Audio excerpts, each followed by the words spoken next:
Indonesia, ini adalah negara tercinta kita yang tiada duanya.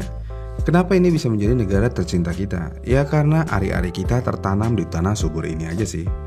Selain itu, Indonesia saat ini memiliki populasi yang cukup tinggi di dunia, yang mana populasi di Indonesia sendiri saat ini sampai dengan 270 juta jiwa.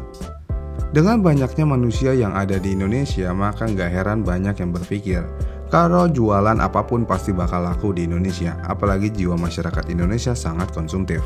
Di dalam dunia otomotif, sayangnya Indonesia tertinggal jauh dari Thailand dan Malaysia.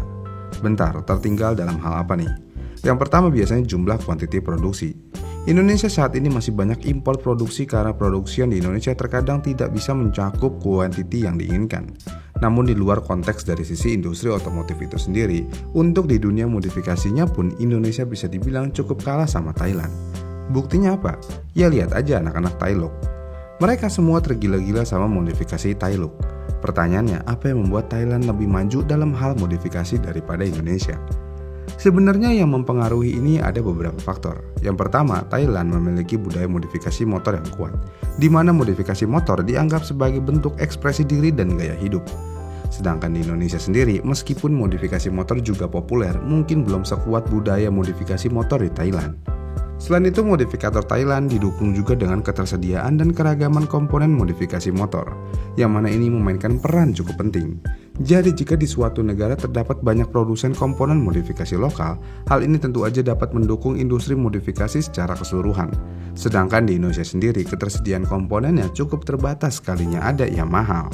Dan hal ini tentu aja menjadi hambatan. Makanya nggak heran kalau orang yang memiliki uang dan mau memodifikasi motornya secara ekstrim, mereka kebanyakan belanja ke Thailand. Dan mereka menemukan barang-barang yang bagus atau sama yang dijual di Indonesia dengan harga yang lebih murah. Pertanyaannya, kenapa bisa mahal? Ya satu, karena impor. Coba aja kalau produksi sendiri, ya pasti bisa lebih murah karena tidak ada pajak impor dan lain-lain. Tapi uniknya lagi nih, masyarakat Indonesia biasanya produk lokal kurang didukung. Walaupun produknya bagus, tapi entah kenapa produk lokal kayak susah maju, apalagi mendunia. Jadi jika hal ini sudah berubah, kemungkinan dunia modifikasi Indonesia pun bisa melesat. Selain itu, selain dunia modifikasinya, dunia permesinan Thailand pun dinilai lebih maju daripada Indonesia.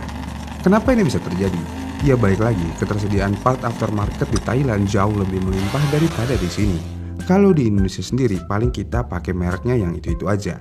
Kalau di Thailand, mau merek apapun dan rentang harga apapun, kayaknya semuanya ada. Intinya melimpah banget. Kemudian dengan banyaknya part aftermarket, mekanik di sana pun akan lebih mudah untuk melakukan bore up di motor mereka. Terlebih lagi, di Thailand, trennya udah bukan lagi trek-trekan di jalan liar, melainkan di trek sirkuit resmi. Yang berarti pemerintah sana mengambil andil dalam pengembangan otomotif negaranya. Bagaimana dengan Indonesia? Ya tentu tidak.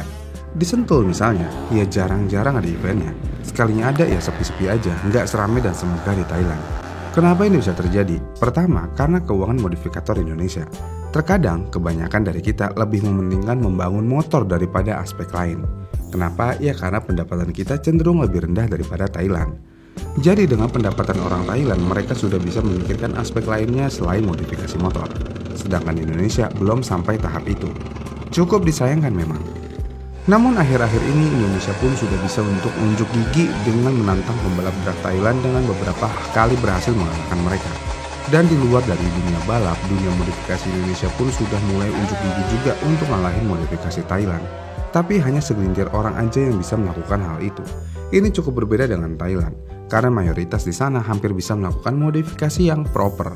Bukan hanya sekedar knalpot ember, semok lampu depan dan belakang, dan airbrush ala-ala.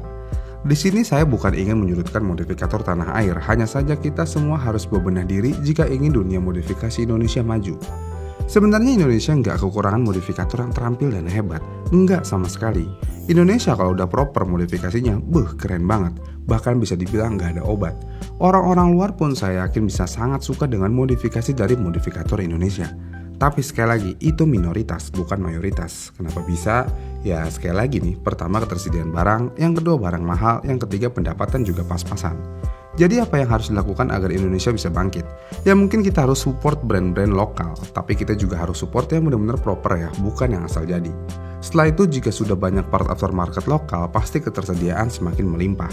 Yang berarti jika dua faktor tersebut sudah terkendali, maka faktor pendapatan tidak terlalu penting. Kenapa? Ya semua pasti masuk on budget aja. Dan ini yang terjadi di Thailand. Bagaimana nih menurut kalian? Setuju nggak kalau Thailand itu lebih maju daripada Indonesia di dunia modifikasi? Komen di kolom komentar di bawah ya. Dan jika kalian suka dengan video ini, kalian bisa like dan subscribe channel ini dan sampai jumpa di video selanjutnya.